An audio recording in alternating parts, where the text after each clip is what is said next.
Good day sa inyo mga sir, another day, another intercom. So for today's video, magte-testing tayo ngayon ng ating mga intercom. Ang nasa kaliwa natin is si Freedcon FX. Sa right side naman natin is si Aegis V6 Pro Plus. So ang purpose po ng video na to is para i-testing natin kung ito bang dalawa na to is magko-connect sa isa't isa. So testing natin, let's go. So ito pong both unit na to is available po dito lang po sa Action Cam at iba pa mga sir, no. So kung mag-a-avail po kayo, chat lang po sa amin, available po yan. Dito lang po kami sa may Barangay Holy Spirit, Quezon City. So yan po. So let's go, testing natin mga sir. So unang-una punta muna tayo dito kay Freedcon. Ang unang muna natin gawin sa kanya is i-press natin itong power ng mga 3 second or hanggang bumukas lang po. So pag nakita nyo na po na naka-red, gagawin natin is i-press natin tong Freedcon button for 8 second or hanggang mag-blinking ng blue-red po siya. So yan, pindutin natin and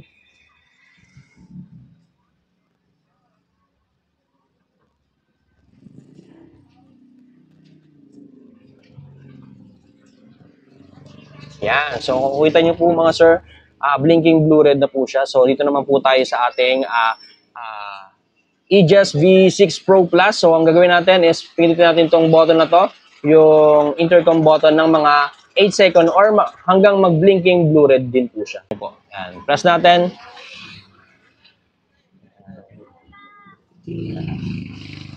Yan. So pag parehas po silang blinking blue-red, yan po, makita ko po sa inyo, parehas po silang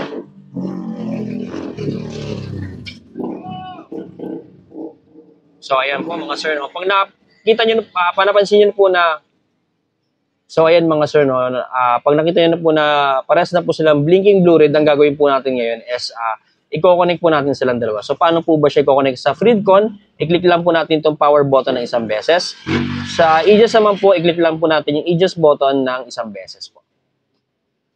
So ayan po, blinking na po sila. So yan, slow blinking blue na agad siya, nag-connect na po agad siya. Tapos si Freedcon naman po, nawala na po yung blinking blue-red po niya dito. Slow blinking blue na rin po siya. So yan, pag ganyan po, connected na po yan.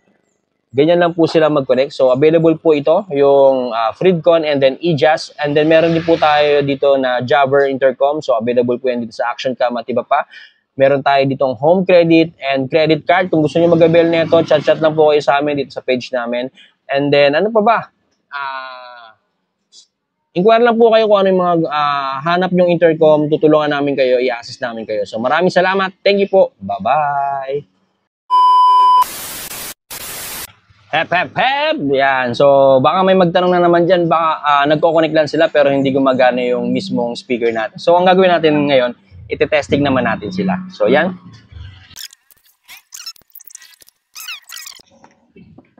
Yan. So yan, testing natin siya ngayon. Una natin gawin is yung mic ko ilalagay ko sa speaker ni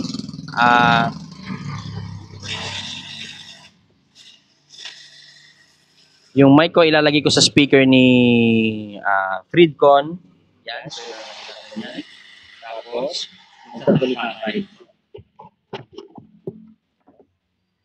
hello, sound check testing mic 1 2 3 1 2 3. Sound check testing. Sound check testing mic. So yan, kukunin po sila. Pangalawa naman po gagawin natin. Babalik rin naman natin ngayon. Ito naman po ilalagay ko dito sa speaker ni Aegis. Yan.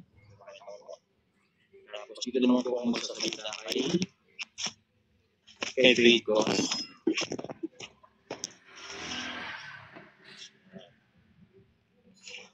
So, hello, sound check testing mic 1 2 3 1 2 3. Sound check testing. So yan. Napatunayan natin na silang dalawa is nagko-connect. Tapos working talaga yung speaker tsaka mic natin. So yun lamang po. Maraming salamat. Thank you po. Bye-bye.